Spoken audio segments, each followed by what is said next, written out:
wannan shi ne zaka tura kuɗi akan wannan application ɗin na PlayStation. Wannan application yana aiki kaman kowane banki da ka sani, zaka iya tura kuɗi daga application naka na kowane banki zuwa wannan application ɗin, haka kuma zaka iya turawa daga wannan application ɗin zuwa irinsa ko kuma wani bankin na daban. Bai da wahala kuma daɗin amfani da shi shine a take zaka karbi alert naka ka kuma yi create receipt ba tare da ɓata lokaci ba. Bayan ka yi loading na wannan application ɗin wanda zaka same shi a Play Store, App Store ko kuma kai amfani da website nasu kamar haka. Wanda zaka yi next shine kai register, kai amfani da wannan referral code ɗin kai sai ba tare da ɓata lokaci ba. Da referral code na kamar haka, sannan kuma kai register ka gama ka sa duk abin da ake bukata.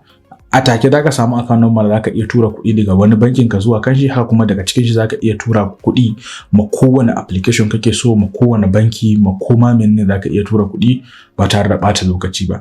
Zaka yi samu receipt naka, sannan wanda ka tura kuɗi zai karbi kuɗin shi ba tare da ɓata lokaci ba. Da dama a cikin wannan application ɗin wanda zan yi ta muku bidiyoyi akan su ɗaya bayan ɗaya. Kai da wannan application ɗin ka kuma yi register ka kuma yi sharing nashi da 'yan uwa domin su ma samu amfana da wannan application.